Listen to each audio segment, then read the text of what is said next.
Welcome to Fun and Games Side Quests. Every episode is a different host sharing a video game they love and why they love it. Hey everyone, I'm TMan, and I host a podcast called Make Me a Gamer, where I sit down with a friend of mine who doesn't really play games that often and talk to him about gaming news and other things that happen and get his perspective from a person who is outside the gaming industry. I also occasionally write reviews and think pieces on games at my website tmanwrites.com, but enough about me. I am here to talk about one of my favorite games of all time, which is XCOM 2. For a little bit of history, the original XCOM came out in 1994 and was a PC game. It was a turn-based tactical strategy game where XCOM, which stands for Extraterrestrial Combat, took on aliens who were invading the Earth, and it was a worldwide defense of trying to keep the aliens out of the planet. And it was a huge hit. It's been on a lot of best strategy game of all time lists. And in 2012, Firaxis, who is responsible for a lot of Sid Meier games like the Civilization series, decided to reboot the series with XCOM Enemy Unknown. And that followed the same script, which was aliens are invading Earth, and XCOM becomes a worldwide defense, taking on the aliens as they invade and try to stop them from taking over. In 2016, they released XCOM 2. And it was a new take on the game and its systems because it is a direct sequel to XCOM Enemy Unknown, and it takes its start from the bad ending. Aliens won, and you are now the commander of a resistance against a worldwide force known as Advent, which is what the aliens have used to take over the world. They are now in control. Humans have just kind of like accepted it, and now aliens are roaming the earth, and they have like worldwide control through this force known as Advent. And you are part of an underground resistance. You have your own ship, and you're basically fighting against an occupied force, which makes everything so much more interesting because you're no longer the funded worldwide like group that you were in the first game. To me, I just love the strategy to the game. There are two layers to the strategy. There is the Geoscape and the Battlescape. Battlescape is your typical sort of tactics. In this game, because you're a resistance, most maps, start off with an infiltration sequence where you're undercover and not known to be there, which adds a whole new depth to the strategy because you can plan out your first attack and like surround an enemy and just like decimate a squad before they even have a chance to react to you, which gives you a leg up in terms of some of the harder enemies. But that Battlescape is basically typical turn-based strategy where you move your squad around and you can move an attack, and then the enemy gets a turn once they've seen you, and it goes back and forth. The Geoscape is the overall world management where you're sort of managing the day-to-day in your ship for the resistance. The Geoscape is where the game is usually won and lost because you're juggling so many different objectives. You've got your research, which is trying to advance your technology so you can have better weapons, better armor. There is stuff you have to build within your ship. There is things like the Proving Ground, which lets you build the actual technology you've researched. And there are power relays so you can power your ship. And you have got to balance all these things in addition to the Avatar project, which is what Advent is working on and is basically your end of game timer. And that's on like the world Geoscape, and you can see the timer slowly going up. And obviously you can do things to combat it and bring it down, but it gives this sort of tension to everything you're doing because you only have a limited time. Like everything you do takes time. A research project will take days. Your soldiers that get wounded in battle have to recover for 2 weeks, and you just can't use them anymore. So you've got to put less experienced soldiers in the field. It's wild strategy. I love it a lot. But for me, it's not just about the strategy of the game. The thing about XCOM 2 is that there is loads of customization you can do to your characters and your squads that you're commanding. They can be from all sorts of different countries. There's multiple different languages that you can set as their voices. They can wear all sorts of different stuff, from like bandanas to cool armor, sunglasses. You can customize how they look, their hair color, all sorts of different things. You can make your friends in the game. I've had Deadpool go out on a squad with Furiosa from Mad Max. It's just anything you want to do with this squad, you can do.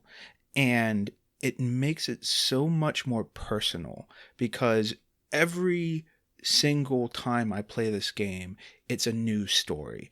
And for me, the plot of the actual game, like, the Resistance versus Advent and figuring out what the aliens are up to, that's there, but that's not nearly as important as like the personal stories. For example, one time I had to send 3 soldiers on a rescue mission for a captured soldier. Everything was going smoothly. We'd infiltrated the compound, and no enemy had noticed us, and then I accidentally set off an alarm opening the cell of the captured soldier. So I had one guy carry the unconscious soldier while the other 2 sort of stayed behind to like defend and give him a chance to escape. But everything went so terribly wrong. One of the guys got mind controlled and ended up killing the other soldier and then falling unconscious, and he got captured while the other guy barely made it out with his life carrying the other soldier. He was like running as like all the other enemies were shooting at him. It was just this emergent story of my personal mission to rescue this one guy, which just went horribly wrong. I lost a soldier and another one got captured, so I'd have to go on another rescue mission later just to get him back.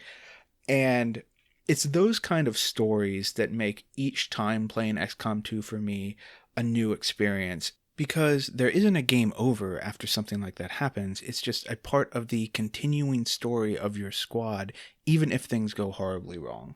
And it's one of those things where when 2 people who have played XCOM 2 are sharing stories like, oh, my squad had to do this in battle, and it's this real harrowing experience, and oh yeah, there was this time I had a 99% chance to shoot the guy and I missed and it just ruined my whole day. And it's both people getting real jazzed about their own personal stories between their missions, and it's not just like the plot of the overall game that is making them excited. It's like their personal connection to each of their soldiers. And that to me is why I love XCOM 2. It's not just the strategy of the game, but just how each soldier and each time you go out on a mission is just a completely new experience.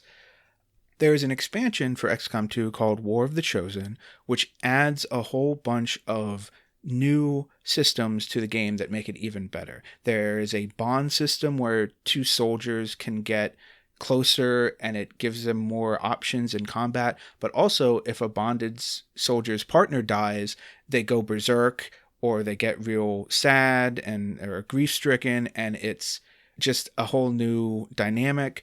The Chosen themselves are harder, more interesting enemies and give like another layer of strategy, because they can show up at any time on a mission and just completely change your tactics. They also add a new kind of enemy called the Lost, which are basically zombies, but it adds a different feel to the game because they attack you in like a horde instead of like careful strategy of like picking off a couple enemies at a time. You've got like 10 of these zombies running at you, and it just changes the dynamic of the field, especially when you're fighting regular enemies and the zombies at the same time. There is also a large mod community for XCOM 2. The developers encouraged mods and made it very easy for people to add their own and for players to find new mods and change it up. So you can get new costumes, people have made new classes, people have patched out things that people don't like. So on top of like the regular experience, you can mix and match things the way you want to play the game and add new variety that wasn't there before. And it's just really cool. I think XCOM 2 is the pinnacle of the series so far. You don't really need to have played the others to get into it. I want to end by just giving like a few tips for new players, since XCOM can be a hard game. When you first play, you should do the tutorial, and if you're using War of the Chosen, you should see the Lost and Abandoned story mission and play that the first time. But once you've gotten through that, you should restart without those things. Because the tutorial hamstrings you, because normally the first mission you can have 4 upgraded soldiers if they all survive, but the tutorial mission makes it so only 1 soldier survived no matter what. And so you only get 1 upgraded soldier for your next mission, which is kind of sucky way to start the game. And Lost and Abandon always makes it so you have the hardest chosen first, while if you don't do the Lost and Abandoned story mission, it's a random selection of one of the 3. And also, that mission itself is really hard, and is one of the more difficult things. But it's a really cool story mission, and so if you want to get that experience, you should at least play it once. I also recommend going into advanced options and adding longer timers, because their base game kind of has a very short window that sort of forces you to be fast in certain levels and can really screw you with how short the timer is until you're like familiar with all the mechanics of the game. So adding longer timers to the game helps a lot. And also you can double the length of the advent timer on the overall Geoscape until you're used to how the game plays. So that's it. I love XCOM 2. I'm going to just saying it again.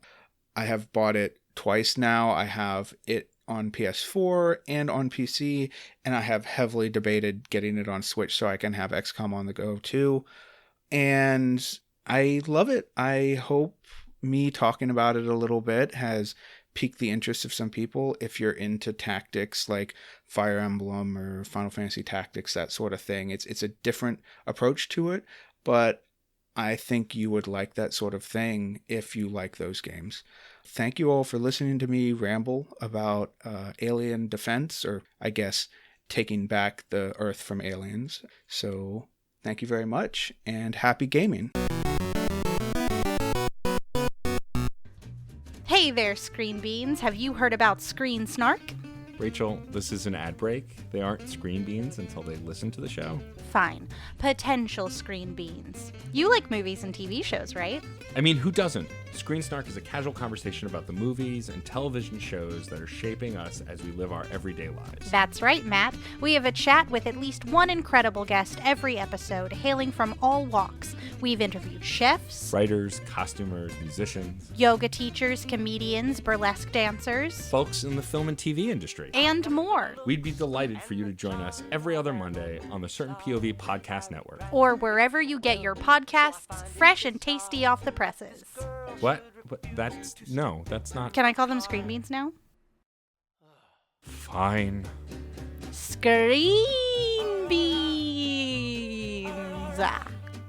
So tune in and we'll see you at the movies or on a couch somewhere.